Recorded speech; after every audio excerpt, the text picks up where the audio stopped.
Hey guys, this is Mr. Mahmood, and you are watching Evolution Lecture 2. Again, this is the second part of the evolution discussion within this unit. In this discussion, we're going to extend on what we talked about with the basic understanding of what evolution is. We're now going to start referring to the different sources of evidence supporting the scientific evolutionary theory. And again, I don't need to spend a lot of time here, hopefully, but I just want to stress again at the beginning of this video that I am in no way trying to convince anyone of whether or not evolutionary theory is something that you should necessarily believe. All I am trying to do as a scientist is discuss the scientific principles behind evolutionary theory and talk about the different sources of evidence that are used to support the idea. Now, as we're going to discuss here, there are certain parts of evolutionary theory in terms of the evidences that we're going to talk about that are pretty concrete. It's kind of hard to debate. They're pretty straightforward. These things are present, so it's hard to deny certain components. However, the connection to evolutionary theory and the connection to some of the principal beliefs that may be a little different than what you believe personally due to certain religious factors or your own culture or societal changes, that kind of a jump and the jumps that will be made there are again something that you can choose to believe or not. But we will be discussing how evolutionary scientists use these sources of evidence, these concrete factors, to support evolutionary theory, whether or not you choose to believe it. Okay, so again, please keep an open mind here. Please, I hope at no point you're going to feel offended or you feel like I'm attacking your personal beliefs. All I'm doing is discussing the evolutionary theory and the overall understanding of how these different sources of evidence are used to support the idea. And the basic idea is something that will already kind of make you a little uneasy if your religious beliefs tell you something different, and that is the idea of what's considered common ancestry. We're going to refer to common ancestry, or the idea of common ancestry, quite a bit when we talk about these sources of evidence, because a lot of evolutionary theory bases itself on that premise. When I talk about common ancestry, that basically means that living things on Earth today originated from either a small group or possibly even just one living organism a very, very long time ago. So the idea that species evolve from other species suggests the idea of common ancestry. And again, you don't have to believe it, but this is what evolutionary theory is based on, and we're going to use these different sources of evidence to discuss it. So we ended the first lecture with something straight from Darwin, a passage straight from his introduction to talk about his 5 points. I'd like to start this one with another passage, this one taken from his conclusion. This is literally the very last words of his first publication of On the Origin of Species. This is what ends his book. Right? It says, "There is a grandeur in this view of life, with its several powers, having been originally breathed into a few forms or into one, and that, whilst this planet has gone cycling on according to the fixed law of gravity, from so simple a beginning, endless forms, most beautiful and most wonderful, have been and are being evolved." Now, again, a lot of words going on in there, but the basic premise there and the basic thing to pull from that idea is that Darwin very much believes that all life on Earth today developed from a very small group, or possibly from just one organism a very long time ago, that over time, and based on our understandings of the Earth, over about 3.5 billion years, these living organisms have gradually developed new mutations. These new mutations have given them new advantages in unique environments, and those unique fitness and adaptations give them successes in that environment, and those unique traits develop into new species, and new species develop into more new species, and we start seeing the variety of living organisms that are very uniquely successful for very unique parts of the world. All of this is based off of Darwin's evolutionary theory. So this idea of common ancestry is going to be a very strong tie and something that we'll be talking about quite a bit in this particular lecture. So there are 4 basic categories of sources of evidence supporting evolutionary theory. The first category is what we're going to talk about in terms of fossil record. The second is what we consider biochemical. The third is what we consider comparative anatomy.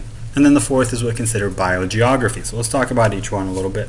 Fossil record is often one of the most concrete or physical sources of evidence that scientists and evolutionary theorists use in terms of discussion of evolutionary theory, because there are physical examples of life on Earth, and if you're using scientific data and certain types of data testing in terms of aging of the Earth and the rock and the area around these fossils, it becomes fairly clear that these organisms lived in significantly different time ranges from each other based on the rock that they're surviving in. So when we talk about fossils, in general, we have two different categories that it's very important you understand. When you think of a fossil, you probably automatically think of a skeleton or bones and things like that. In reality, there are two categories of fossils. The first category, what we consider remains. The second category, what we consider traces. The basic differences between the two: remains were at one point physical components of that living organism. So remain is an actual physical component of the living organism. So that does relate to things like the skeletal bone. It relates to things that typically survive long periods of decomposition. So skin, muscle tissue, things like that typically are broken down. Soft tissue, organs, stuff like that are typically broken down by different decomposers throughout all of the ecosystems on Earth. So those typically don't last very long. But the more dense components of the living organisms are the things that you typically see millions of years later and things like that. So when we talk about remains of very old fossils, we're probably looking at things like bone, hair, follicles can tend to be surviving very long because they are quite condensed. Nails, things like that are things that you see a lot. And then again, remains can be things like teeth and hair, and certain things in different environments can allow for certain remains to actually make it. There are entire organisms that are extremely well preserved because they may have fallen into beds that became iced over or into tar pits and things like that. So a lot of other components may have avoided a lot of the decomposition, and then you see other remains that are really drastically different. But a lot of times we're pretty much talking about the dense parts of the body that could withstand all of the decomposition that occurs over a very long period of time. So these are called remains, physical components of the organism.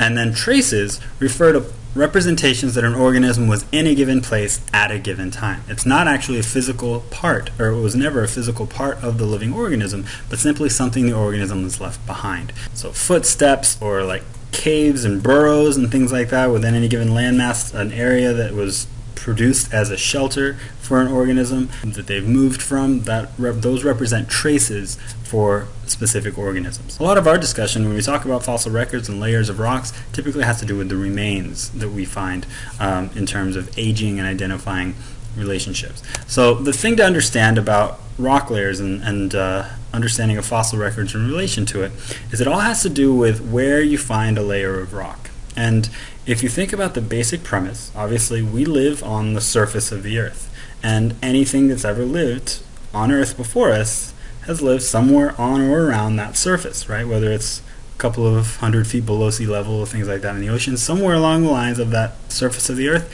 is where each individual organism is able to survive. Now, when an organism dies, their body will then fall onto that surface.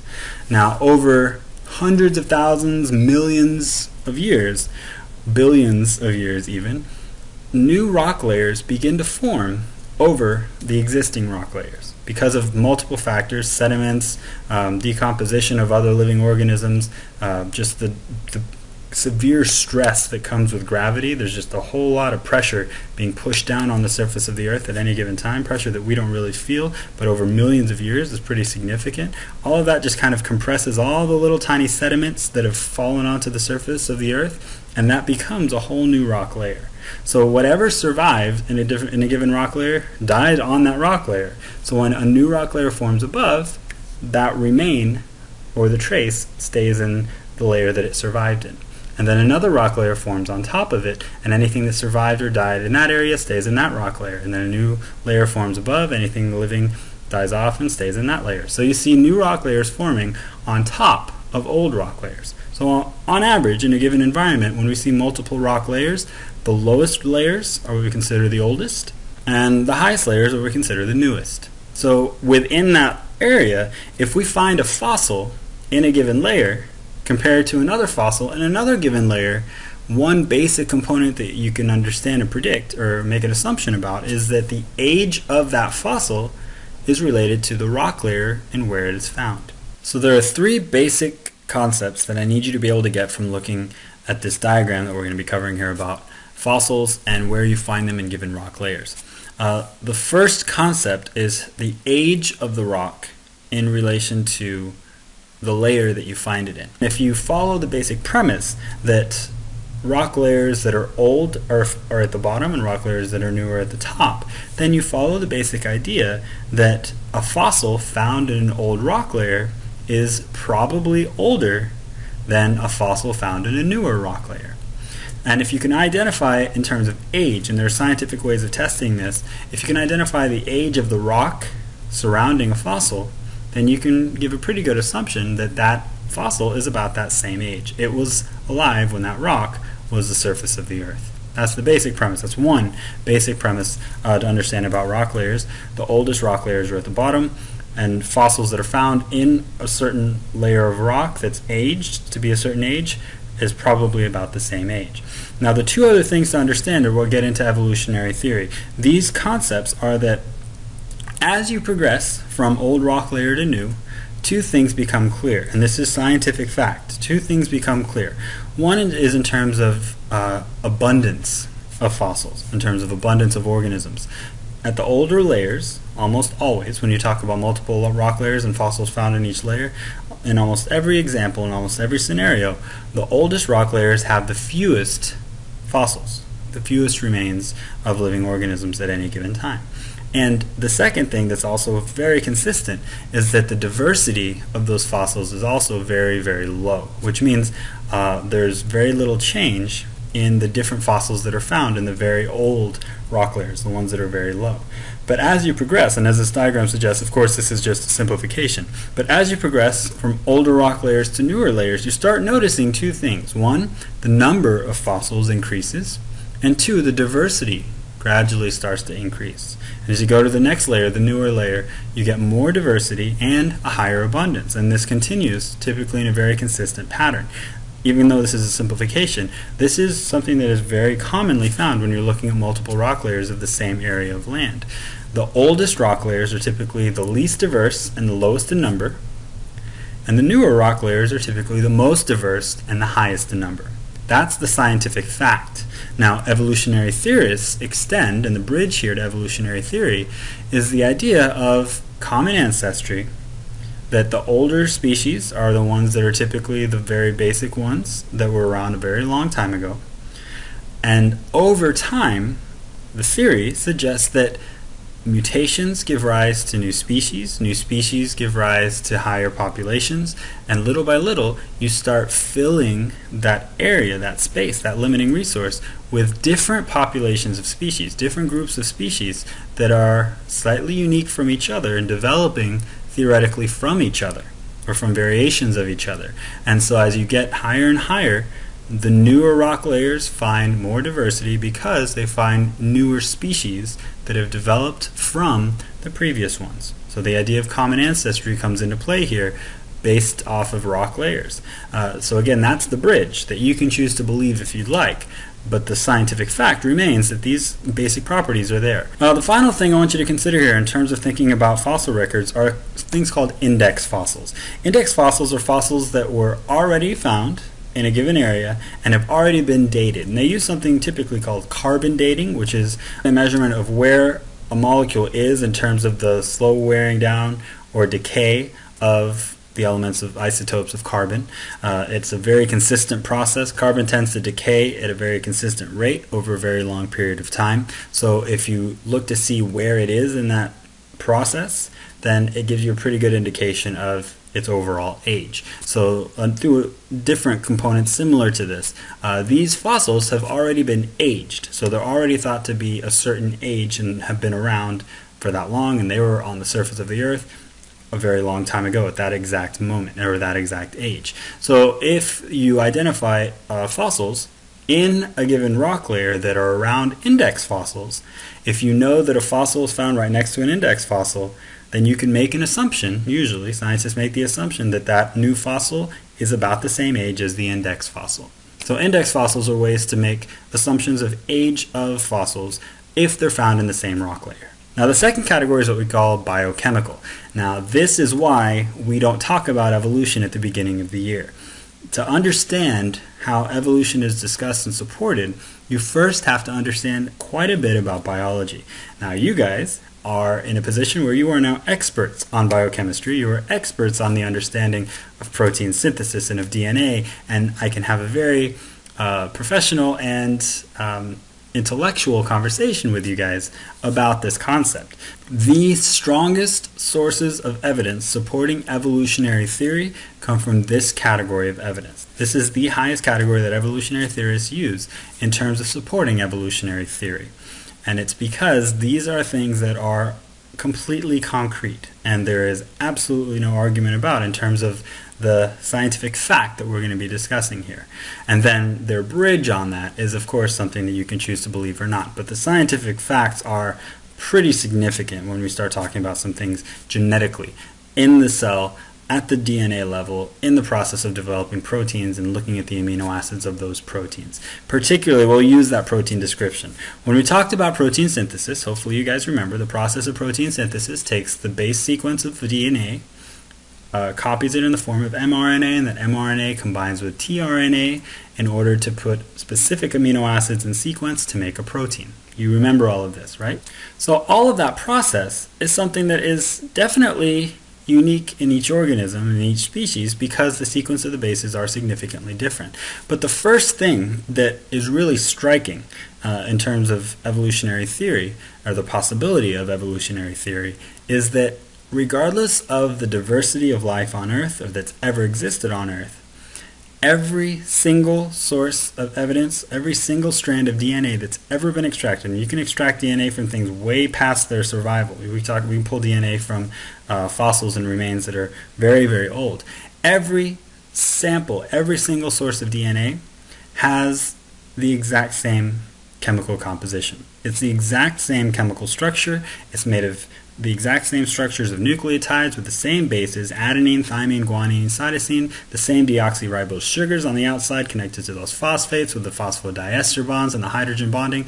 Everything is exactly the same structurally from every living thing that's ever been on this earth in terms of its DNA. So this is what we consider a universal genetic code. What's unique about the DNA are two things. One, the overall length of the DNA from species to species is different. The number of bases that are available is different.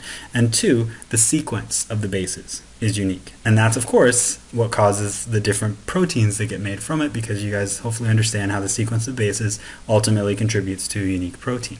So those are really the only two differences. The actual chemical composition, the structure, and the components are 100% identical. And this pulls the bridge to the idea of common ancestry, that the first original cell may have had this basic DNA structure, and even though there are mutations in that DNA structure, mutations in the base sequences and the lengths of the DNA, the overall structure has remained the same.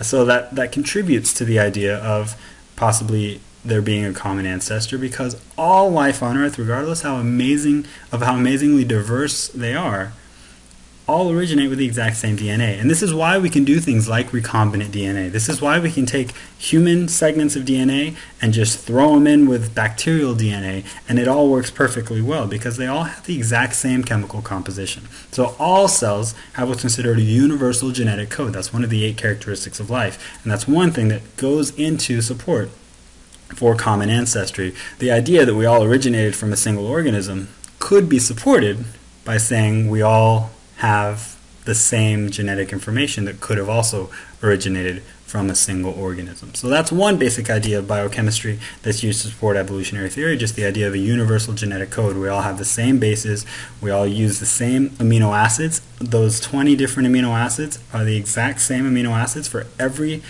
different thing that's ever been on Earth and ever survived here on Earth. Every protein that's ever been made on Earth by any organism is just a sequence of the same 20 amino acids, just in different orders and different lengths. So all of these things definitely could be used to support the idea of common ancestry. And then if we focus in particularly on certain proteins, we can get a really strong comparison from one species to the next. It's always been common practice. You look at one species of organism compared to another and you start finding similarities. All those similarities have been superficial in the past, looking at size, structure, characteristics, physical characteristics, things like that. And that's how they classified organisms before. Now we can really look at the genetics of it, we can really look at the biochemistry, and we can identify how sequences of proteins are comparing one species to another, especially if you start thinking about the same protein, because the same protein can be made in multiple species.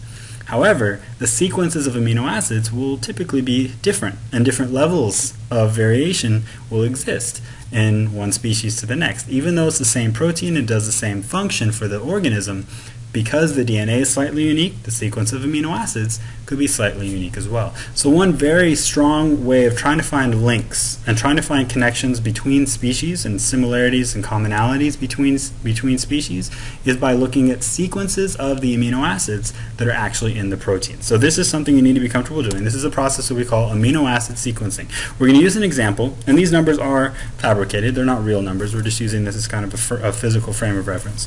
But we're going to use the example to relate a protein that is found in a lot of animal species. This protein is called hemoglobin. Hemoglobin, as I think we've talked about a few times before so far over the course of the school year, hemoglobin is a protein that is responsible for carrying oxygen in your red blood cells from one part of the body to the next. So the hemoglobin is a very important protein for all living things that we consider to be aerobic, that survive with oxygen, that require oxygen to get to the cells so they can make their ATP in their mitochondria. Hopefully you remember all that. So the hemoglobin protein is very important. In the human line, the hemoglobin protein is made up of 146 amino acids, and it's very specific. If just one amino acid is different of those 146, that hemoglobin will not function properly. So you guys know how that works with mutations. So hemoglobin itself has 146 amino acids in the human line. Now, if I were to take that human line of hemoglobin and compare it to the same hemoglobin proteins in other species, I can start looking at the different sequences of amino acids, comparing them to each other. Okay, so in this scenario, we're not looking at human hemoglobin at all. We're going to look at hemoglobin of 6 different species of organisms. And if you compare them all to the human line, for example, you'll start noticing a certain number of differences within the amino acid line. So you can do this yourself, and you will be asked to do this. If I show you a long sequence of amino acids, and I just tell you what the amino acids are, leucine, valine, histidine, arginine, whatever, in any given order, you just compare one line to the next and just count the number of spaces, or number of amino acids that are not matched to each other. And by the end, you get an overall number, and you start comparing them to each other. So you see the chart here. There are the 6 different organisms, the sequence of amino acids are there, and the number of differences from the human line are what are provided there for you. So after you do this round once, and you go through the kind of tedious process of just identifying how many differences there are from one line to the next, by the time you're done, if you actually put this in order of amino acid difference, it starts to be a little different. So of the 6 organisms, we've figured out how many amino acids are different between the human and then each of these. And then if you put them in order, now you start seeing the organism number that has the least and most amino acid differences. So based on this scenario, organism number 3 only has 1 amino acid difference in its hemoglobin protein, which means the human hemoglobin protein, made of 146 amino acids, 145 of them are exactly the same in this particular species, which is a definite allusion to the idea that at least that segment of the DNA is almost 100% identical. And so this suggests the idea that it's very possible that there's a connection there, a strong hereditary and evolutionary connection between those two species. Whereas compare that to organism number 1. Even though it happened to be the first organism in our list, it has the highest number of amino acid differences. So there's a definite relation to the idea that there may be a much weaker connection between those two species. So if you put this in some sort of a chart, let's say we have a chart here where I'm going to have the least number of differences all the way there to the right, differences to the human line, and the most number of differences in terms of this particular amino acid all the way to the left. I could just do the simple connection here. So my organism number 3 has the fewest amino acid differences, so it would be all the way on the right. The next in line would be number 5, then number 2, then number 4, number 6, and number 1, right? Just based on what we just discussed. The one with the least number of amino acid differences is there on the right. The one with the most number of differences is there on the left. Now this is basically just breaking it down. Now, if you take this particular chart, and now you think of this in terms of evolutionary theory. Here's the bridge that we're going to start talking about. If we think of this sort of like an evolutionary timeline, where the oldest is on the right and the youngest is on the left, then we can actually contribute this to what we consider something called a cladogram. A cladogram is a chart that describes evolutionary change over time. and it's using amino acid sequencing to put the organisms in place. So here's the basic premise. And if you understand DNA and if you understand mutations, this will make a lot more sense for you. The premise is that mutations are a pretty consistent process. Mutations happen at a pretty steady rate over time. We've talked about this. Mutations occur 1 in every 3 billion base pairs on average, right, within any given generation. So that means each of us have 6 unique mutations in our DNA, right? So mutations happen at a pretty consistent rate. So if we're looking at, say, the segment of the DNA responsible for hemoglobin, if within one species to another, say a human to a chimpanzee, there's only one amino acid difference there, then it's a possible assumption that the human and the chimpanzee both could have developed or evolved around the same time frame, because they're both branching off of a very similar DNA line. That's the suggestion, right? I'm in no way suggesting that humans developed from chimpanzees or anything like that. All I'm suggesting is that these two species, in terms of evolutionary theory, could have developed at about the same time from each other. That's why their DNA is so similar, because there hasn't been that much time to allow a whole lot of mutations to occur. Whereas you go further and further to the left of this chart, that suggests a much longer time frame, which means many more mutations could have happened within that time frame to allow this DNA line to be significantly different than the one all the way to the left, for example, the lamprey, which is an aquatic species. So genetically, they're very different from each other. And if you use this understanding of evolutionary theory, they'll take this significant genetic difference to suggest that the two species developed at significantly different time frames. The lamprey theoretically developed in a very, very older time frame and has been around for a very, very long time, whereas the chimpanzee, the bear, and the human species are all relatively new in terms of the evolutionary time clock. So amino acid sequencing can be used, and is often used in terms of evolutionary theory, to suggest not only time frames in terms of when species could have developed, but also commonalities and how related to each other certain species are. And again, the premise is based on the rate of mutations. The longer you go, the more mutations there are. The shorter time frame, when two species developed, the more similar their DNA will be, and then in turn, the more similar their amino acid sequence to make those proteins will also be. So this is the premise of new species developing around the same time frame, having genetically similar DNA. And you'll notice me referencing the idea of new species developing. I'm saying this over and over with the idea of evolutionary theory, that new species develop from old one. This concept of a new species developing from an old one is called speciation. Speciation literally means a new species developing from an existing species. And it happens because of these mutations. Eventually, you're going to get to the point where the genetic line is so mutated that it can no longer match with what was originally the same species to produce an offspring. Gametes have to be able to match genetically in order to successfully produce an offspring, to produce that first zygote. If two gametes are so genetically different from each other that they can't actually represent pulling from the same parts of the DNA to produce proteins, then they can no longer actually combine to produce a viable zygote. And at that point, if you can't produce viable offspring, they're no longer officially considered part of the same species.